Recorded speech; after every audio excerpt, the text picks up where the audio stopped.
A FIA está investigando uma possível brecha na regra do limite de custo da Fórmula 1, que visa igualar a competição no quesito financeiro, mas as principais equipes estariam encontrando uma outra maneira de desenvolver seus carros fora da categoria, e a gente vai entender tudo isso agora. Olá pessoal, sejam muito bem-vindos ao canal Mais da F1. E vamos à principal notícia do dia do mundo da Fórmula 1, que é a seguinte: a FIA emitiu uma importante diretriz técnica para fechar uma brecha no regulamento de limite de custo em relação ao uso de pessoal e divisões de projetos fora da Fórmula 1. A grande verdade é que tem se tornado uma prática comum entre as equipes de Fórmula 1 empregar, realocar e distribuir o pessoal técnico de seus times para trabalhar em divisões separadas e projetos técnicos em paralelo. E tudo isso permitia às equipes obter e aplicar seus conhecimentos dessas outras áreas de negócios dentro da Fórmula 1, ou seja, trazer tecnologia já desenvolvida de outras áreas para dentro da equipe de Fórmula 1 com custo zero, sem necessariamente entrar no relatório de limite de custo da categoria.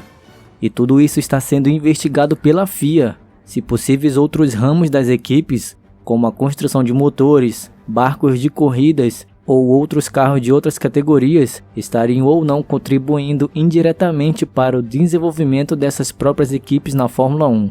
Segundo o jornal italiano La Gazzetta dello Sport, a Red Bull, Ferrari, Mercedes e Aston Martin foram solicitadas a prestar esclarecimentos para a FIA. A Ferrari, por exemplo, poderia obter dados adicionais por meio de sua equipe de Le Mans, que inclusive correu recentemente e venceu a prova de Le Mans. Então a Ferrari poderia realizar testes, pegar alguma coisa desse carro que foi vencedor nessa corrida e trazer para o seu carro de Fórmula 1, sem que isso fizesse parte do limite de orçamento. No caso da Mercedes e Red Bull, elas investem em corridas de barcos. A Aston Martin, assim como a Mercedes e Ferrari, também têm seus investimentos e constroem carros de passeio. E essas informações extras, como aerodinâmica e motores, podem e são muito úteis no desenvolvimento dos carros da Fórmula 1. Se você pega a Red Bull, que não tem carros de passeio, mas detém várias outras unidades de negócios, como a Red Bull Advanced Technology, que o próprio nome já diz, é uma área de tecnologia avançada, que, por exemplo, recentemente está envolvida em desenvolver a bicicleta mais rápida do mundo. A Red Bull Powertrains, que é a divisão de motores em parceria com a Ford atualmente, que logicamente está desenvolvendo o próprio motor da equipe. E a gente vê como, por exemplo, Adrian Newey encarregado de algumas tarefas dessa divisão. Rob Marshall, que recentemente foi contratado pela McLaren, também havia sido realocado para essa área. James Allison, projetista da Mercedes, que voltou para a equipe recentemente, estava alocado como chefe de projeto de barcos da Ineos, que é uma empresa de químicos que investe na indústria de petróleo e gás, além de esportes como corrida de barcos à vela, ciclismo e Fórmula 1. E aí você se pergunta, o que um projetista altamente renomado de uma equipe 8 vezes campeã seguida de construtores da Fórmula 1 foi fazer por lá? E agora está de volta à equipe de Fórmula 1. Buscar novos ares, talvez? Novos conhecimentos? O que interessa agora é que a FIA está investigando se essa mudança de pessoal poderia ou não ajudar as equipes a permanecerem, entre aspas, oficialmente dentro do limite de gastos.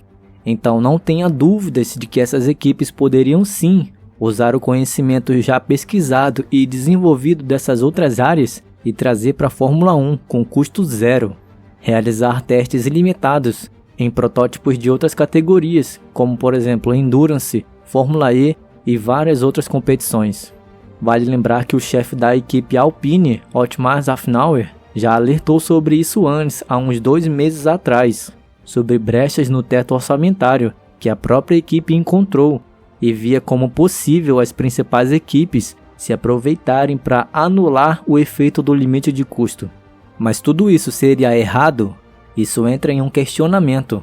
Se é uma brecha, uma área cinzenta do regulamento, não dá para dizer que as equipes de fato estariam quebrando a regra. E não se enganem achando que as equipes não sabiam sobre isso ou que não utilizaram dessa brecha.